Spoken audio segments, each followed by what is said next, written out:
This is a very resolving single dynamic driver. It's a special driver.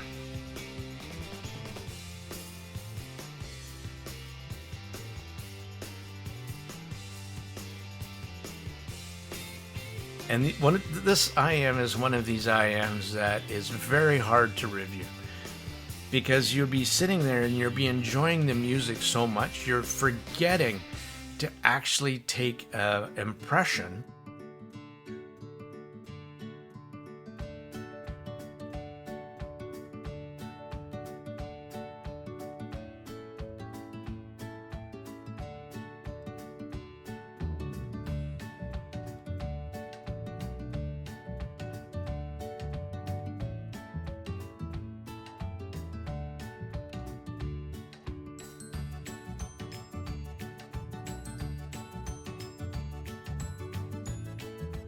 The mid-range and the vocal presentation on the EA1000 is the standout.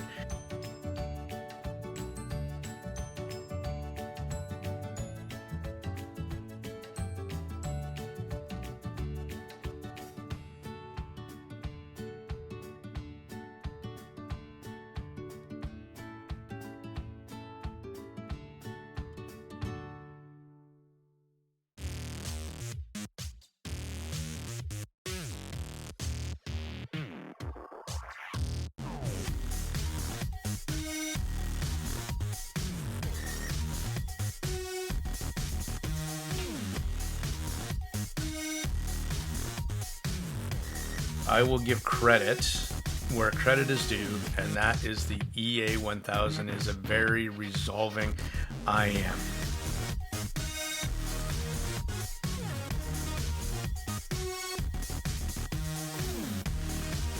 It is musical and slightly colored, but done in such a tastefully done way.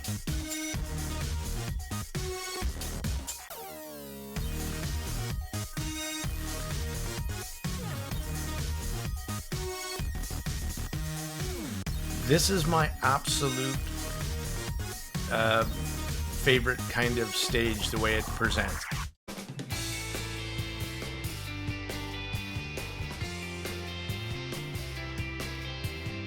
You can tell the recording is either done in a studio, big studio, medium studio. Are you with the musicians behind the glass, or are you sitting in the recording booth?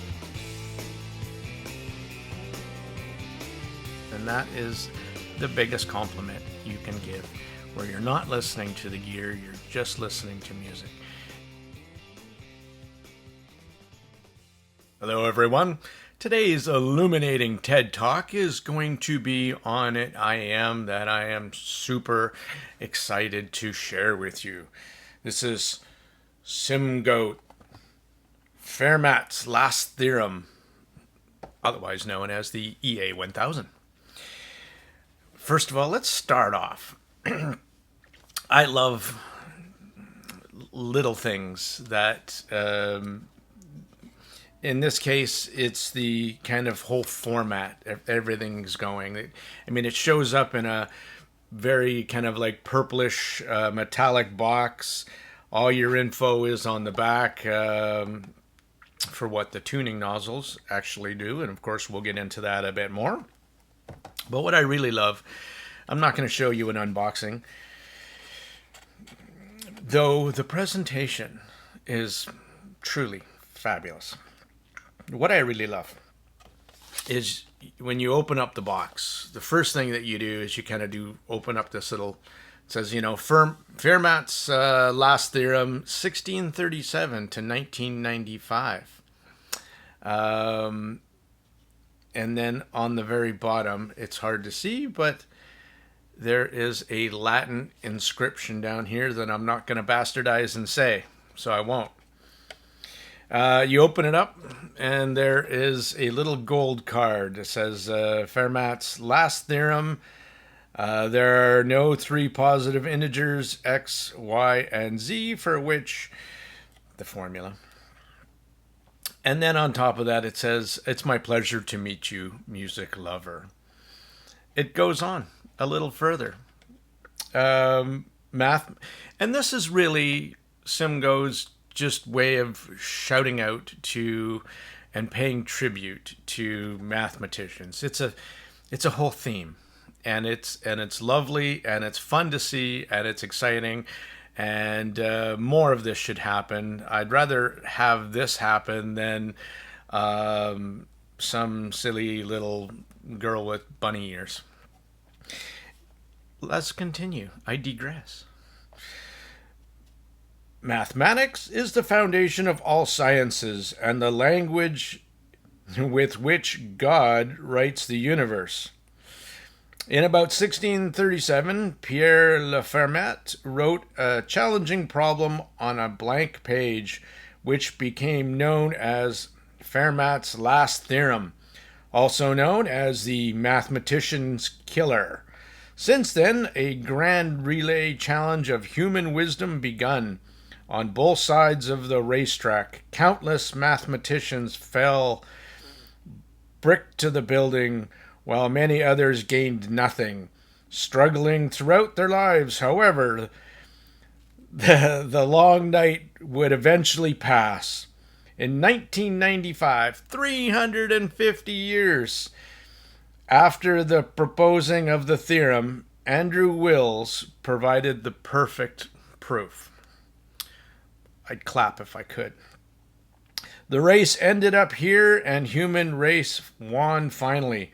For humans, the sense of duty, everlasting inheritance, and progressive spirit are the most precious and valuable qualities. With this work, we would like to pay tribute to the great pioneers who have collectively carved the magnificent hall of mathematics. Well done, Simgot. Well done. Great little presentation. Great little theme. Lovely. Now, EA1000. Okay.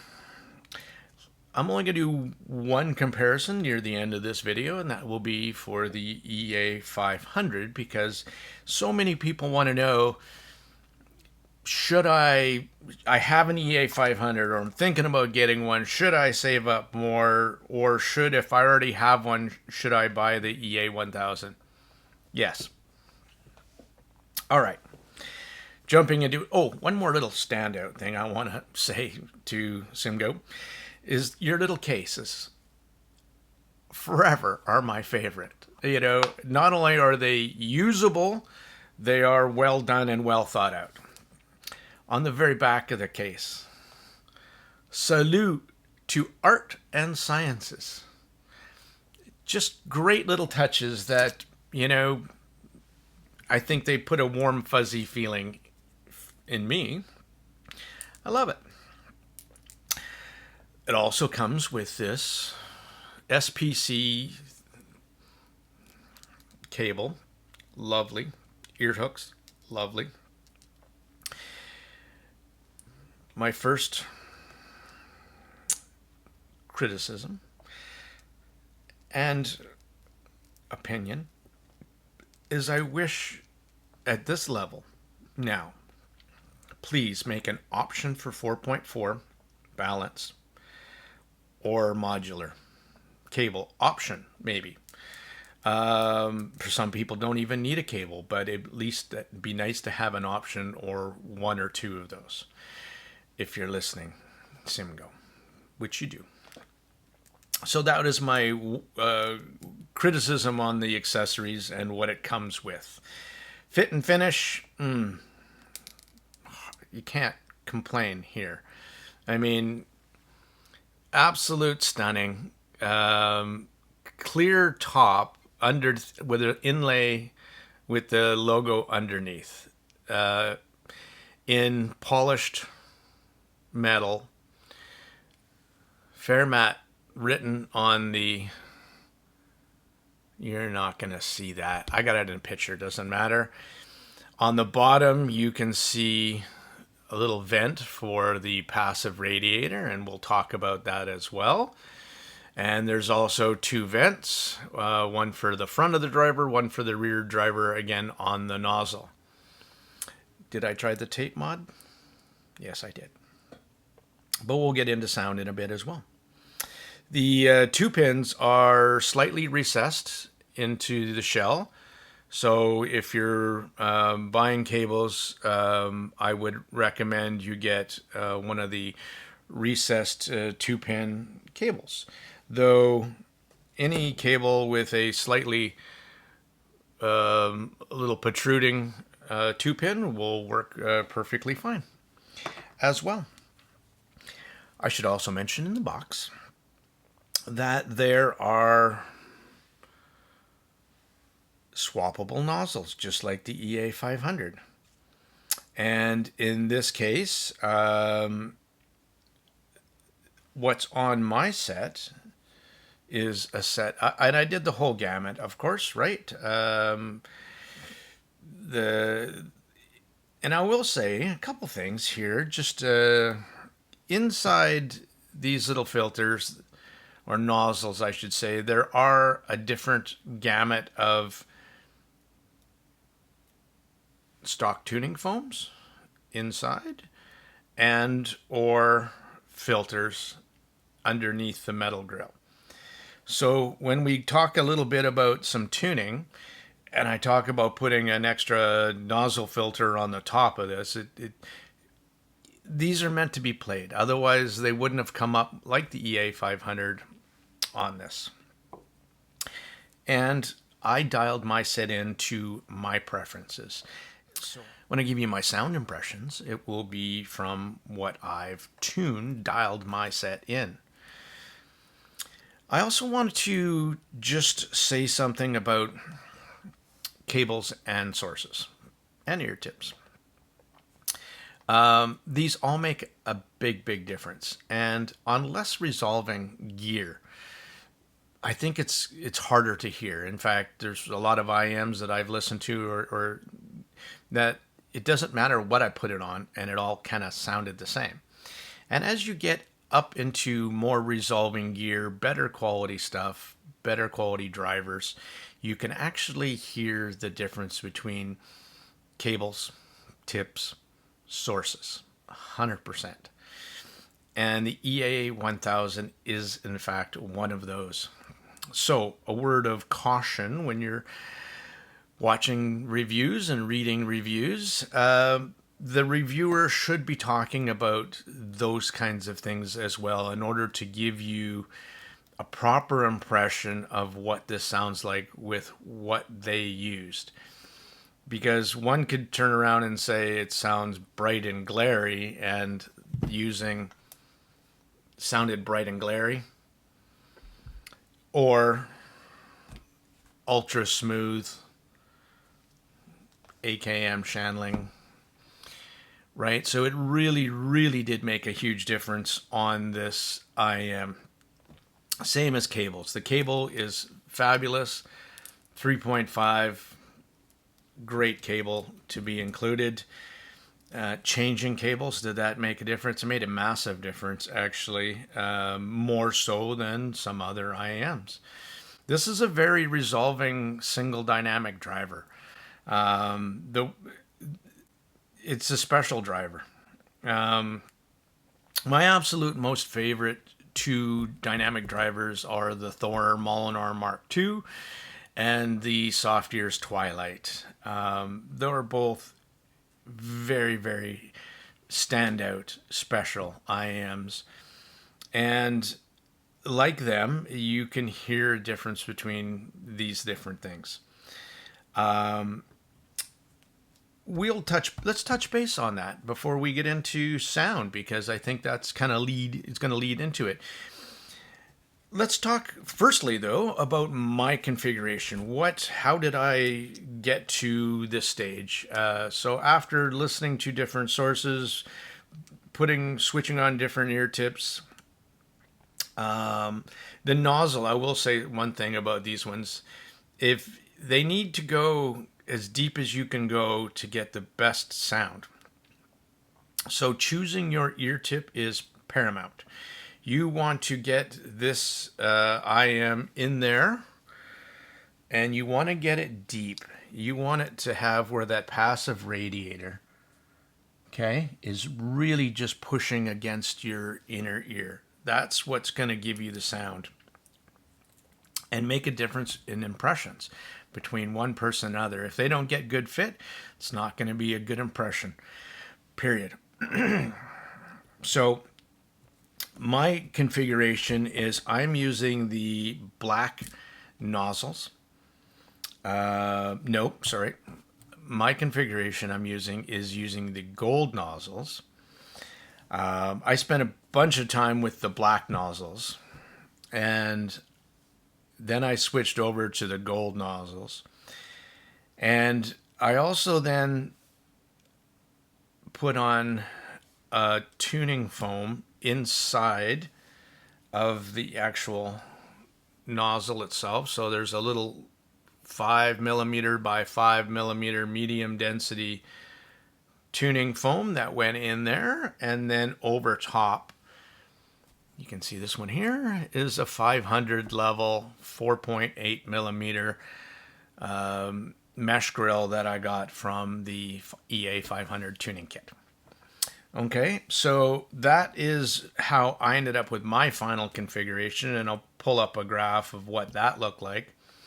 And I'll also show you versus the stock black as well. For me, I thought those were the two best tunings. And here's criticism number 2. Just like the EA500, I found the EA1000 just has too much treble energy overall. And that's their house sound per se. And the bottom end is also very, very similar. EA500, EA1000, where it rolls off slightly in the sub bass. Now, if I had a wish list for this IM, the only thing I would probably have changed in the tuning wise, again, but that's totally you can do here in the playing around with the nozzles and the filters. So don't be afraid of doing that, please. That's what I think the whole premise of that idea is, right? It's tunable, more so than some others. But in the stock tuning, I wish Simgot would have added a bit more mid bass. And it could be just the driver itself, or it could be also the actual tuning of the actual inside of the shell as well. So there's only so much that you can do with exterior tunings, right? With filters, nozzles, that kind of foams. And then there's the core part of it, the exactly that, the core of the core tuning, that is the heart, right? So you can change some, but you can't change its heart. So what I would have liked a little bit more mid bass from this driver, I probably would have, but as it is, we'll talk about the sound in a bit as well. That is my configuration that I used. And let's touch on sources, I think, next. So sources for me, I tried it with the Sparkos inside the XD05 ESS DAC. So I found in all configurations where the ES is very resolving, but it made it, for me, the high end, I don't know, it just didn't mesh for my tastes. I preferred a warmer source. And my two favorites, and these are, as I said earlier, the EA1000 is a very resolving driver. What goes in comes out, right? And you can hear the difference in the changes. And you don't have to, the good news is you don't have to go cray-cray on stuff, high-end gear, in order to get great sound out of it. I think, again, are tailoring your preferences and using your gear to help you do that. So starting that off, here is a DD Hi-Fi OTG cable. I love this cable, by the way. On the Truthier Shiro DAC. Not very expensive. Cable's probably a little bit less than that, but I personally think it's worth it. And this is a great sounding choice with these IMs. The uses a Cirrus Logic DAC, and it really adds a bit of warmth and still very resolving. That's what I find with this, as well as the Ibasso DX170. Really, really liked the sound of this combination. It was, this is a perfect carry. Boom, boom, right? All day. Love it. Easy enough to power and drive. Didn't need massive power. Those two, the Shiro, more than enough juice to power that. So definitely you want to use a dongle. And I like this one with those EA1000s quite a bit. And I like the sound of that over the Shanling M6 Ultra. It was then almost too smoothed out. And the same as the desktop stacks. My Gishelli Labs up here, one stack, and then downstairs, I have another one that I've swapped with a friend just for a couple of weeks, and he loaned me his Exogol Comet Plus DAC. It's a $3,000 DAC, and I'm using that with my topping A90D. Surreal. It was fantastic. In that particular case, again, I will give credit where credit is due, and that is the EA1000 is a very resolving IM. Because of that gear is so also linear, smooth, and clean, that's what translated down to what I heard in these IMs, right? So input, output. Let's talk about music. So I'm going to go from the bottom, the boring, let's do bass, mids, highs. I think there's everything that stand out. These things are very, with my tuning, I'll go back and say that now. Okay? Because when I put the gold nozzle on, foam inside of the nozzle, and put the 500 mesh filter over top, what happened over the stock black is it just lowered the overall energy really from 2K onwards. It lowered it by about 3 dB, which is enough to make a pretty big difference in the top end. But why I did that primarily was to balance out the bottom end, because I wasn't getting the slam and the impact that makes my heart go thumpity thumpity thumpity thump, because there was getting too much energy, too much treble energy on the other end, which was kind of washing out the bass. Now there's the bass on the EA1000 is extremely musical. It's very organic. And with this tuning, everything, the pin gain lowered, everything, and it stays very linear. Like it maybe plus or minus 8 decibels across the board from the bass rise, lowering down into the lower mids, and then up again in the pin gain, no more than 8 dB. That is a very neutralish tuning, and that translated across the board to my listening impressions. Really loved that particular tuning for me. As I was yakking on about the bass is very organic. It's very refined. And in this particular tuning, it is perfectly balanced, and it has excellent presence now and slam. Where I was missing a little bit of the mid bass slam, it really came up quite a bit. I noticed it a bit more, and it really put me into a happy place. Even though the bass sub bass does roll off according to paper, you don't hear it. When the music has sub bass, it presents it with authority, so no problem there. It has very visceral impact when kick drums, double bass, cello are hitting. And again, my only niggle is I wish the EA1000 would have a bit more mid bass impact when it comes. But stuff like EDM, crystal meth, no issues whatsoever. Where I noticed it more than anything else was on like rock songs like Metallica. I was just feeling I wanted more of the kick drums. I wanted more of that energy, more of that slam. But what was there was quality.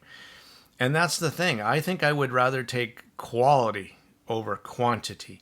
And in this case, it was giving me that in spades, right? Quality of the bottom end. Now let's talk about mids. And the mids are also extremely standout.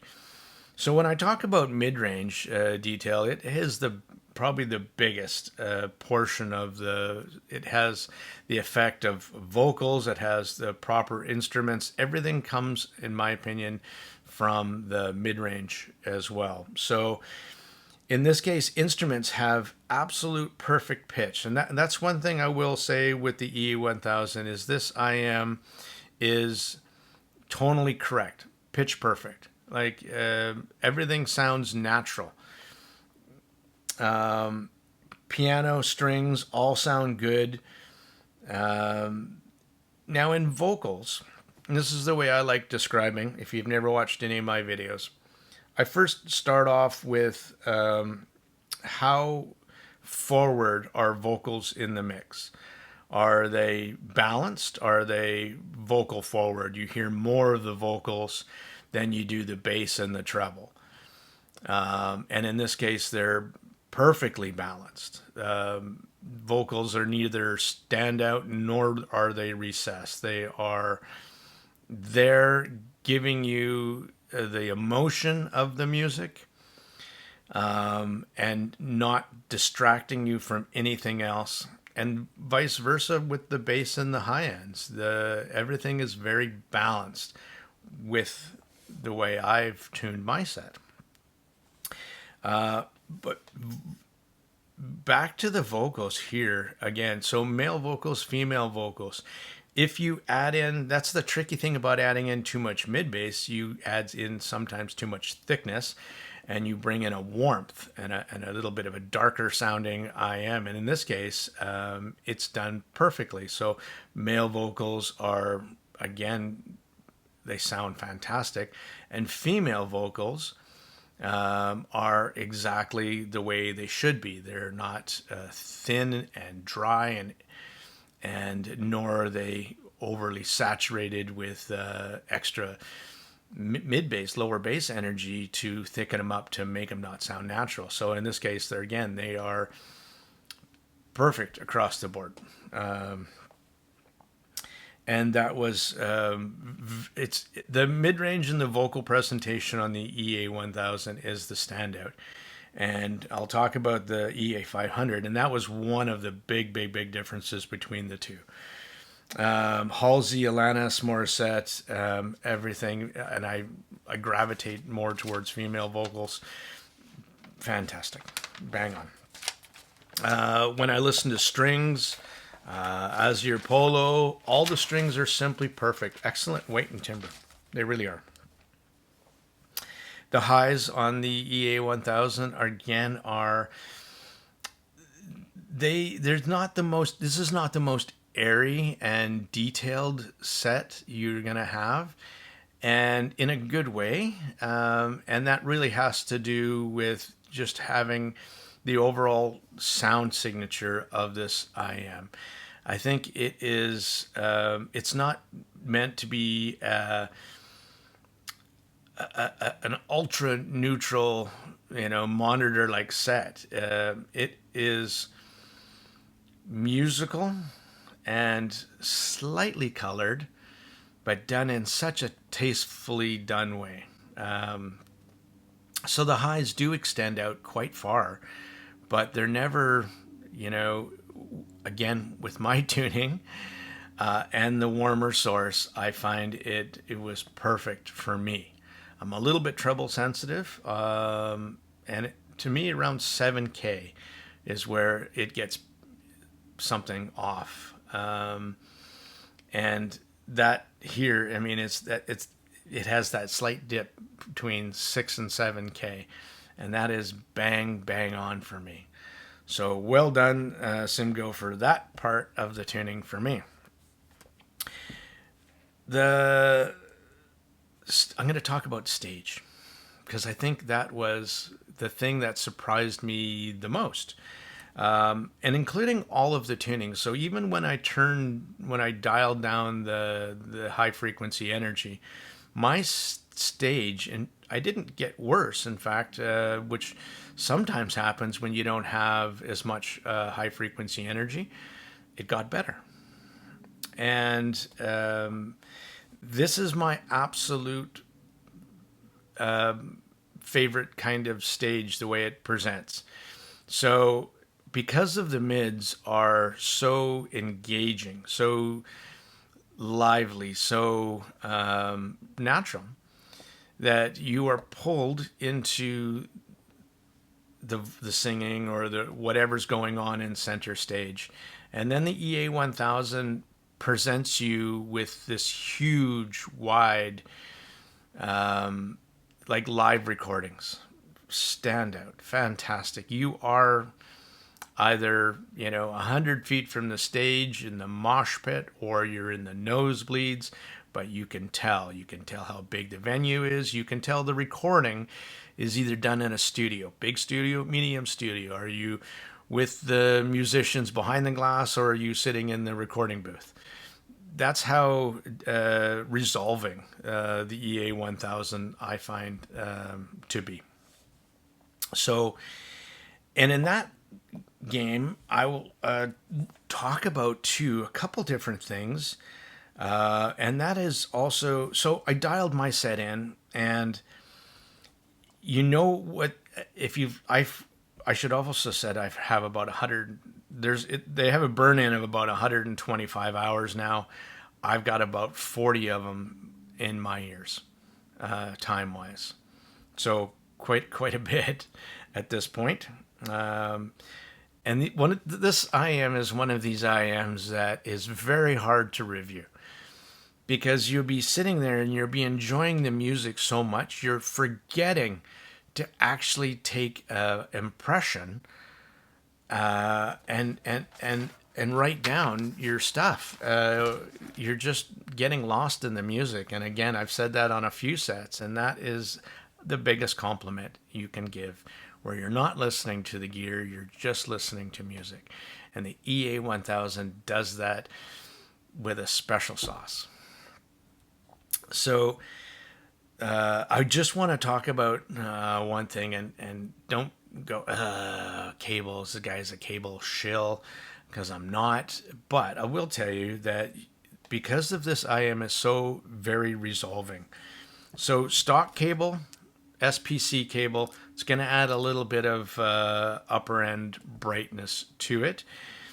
And it certainly does that to it. I didn't use it too much because it's 3.5 and there was no option for 4.4. And on two polar opposites here, okay? So I have a sterling silver, palladium. Those two elements both add, they work on the high end. And on the other end of the scale, I have a graphene gold cable. And these, I find, the gold element and the graphene adds the resolution, the gold adds warmth to vocals and does it really, really well. Same as this cable. It brought up the high end, like really, really, really clean. And it was so interesting to hear the difference between these three cables. Whether you believe that or not, I'm telling you, for me, I can hear the difference, and that's the sound difference it made for those three. So it made quite a bit of difference, and that's just giving credit to these IMs that are that resolving that you can hear the difference between those. And again, you're not going to hear it on a $12 KZ. Actually, you might. Some other new stuff has been pretty fabulous. Anyway, last thing I want to talk about is the comparison to the EA500. This is a big one. The EA500 is very popular. Rightly so. It had so much of the right things going for it. Again, tunability. I had to do some stuff in order to get mine up to my happy loan. And with mine, there was, again, foam in the nozzle, 500 level filter on the actual nozzle grill, you might say. And with that tuning, I like it very, very much. And again, it knocked down the pin gain, it knocked down the highs, brought up the mid bass. But the difference between the two, more importantly than anything else, is the overall soul. The EA1000 is a much higher level resolving dynamic driver. Truly a standout for sure. The resolution, the stage, and is in next level. Big difference between the two. The EA500 presents, and I didn't think it sounded too warm when I am listening to it, because I actually quite enjoy that kind of tuning. But between the two, the EA500 is definitely thicker and warmer. And when I want to listen to something more natural and realistic with less coloration, the EA1000 is an easy win on that scale. That being said, even though in my two tunings, the high end graphs on paper relatively the same, this is one of these things where you can't always understand what a IM sounds like from looking at a piece of paper on a graph. It doesn't work that way. The EA1000 sounds like it has a lot more details up top, a lot more air, a lot more resolution. It really, really does, and in a better quality way. Vocal clarity. Again, such a standout difference between the EA1000 and the EA500. That is, it's just a more natural, cleaner sound on the EA1000. Just overall, I think the EA500 is a pretty phenomenal buy, hard to beat, and an awesome IM. Is it worth the money? Yeah, it's so. I think so. I mean, you're at $219 now for the EA1000. That it was the actual official list price that has come out. I think I've given you enough idea of what this EA1000 sounds like. Again, do your due diligence and watch some reviews. And again, my word of note is whatever you're reading or watching, make sure that there's an understanding of what the rest of the chain was on. So if somebody's saying it sounds too thin and dry and airy and bright, what did they do in the tuning wise to get it to that sound? And what sources did they use to make it sound? And it'll give you an idea of the gear that you have and what you're going to expect from this set. And I think that's an important note to put in mind. back for my little bit of a spooky conclusion on the EA1000 on a non-spooky IAM. It is an absolute gem. For $219, I think it's terrific value in what you're getting. Don't be put off that it's a single dynamic driver, not at all. It is very coherent because it's not having to play nicely with any other drivers. Overall, just a very nicely balanced tuning. But the overall, what just gets me, just impressed me the most is how wonderful and music it replayed, and everything in my library, except for maybe into metal, where it just didn't have as much mid-bass slam as I would love. Other than that, and again, when I said that, I'll take the quality over the quantity. Simgot used a fabulous, fabulous driver and tuned it very well. What does the passive radiator do? I'm not sure. Does it add some of this to the special sauce? Pretty sure it does. In the lower bass, in its texture, it has to be that. I enjoyed it, my time very much. This is a gem for me. It'll be in my daily rotation, and I'm ever so thankful to have one. Thank you again. This is Tone Deaf Monk, and I'm out.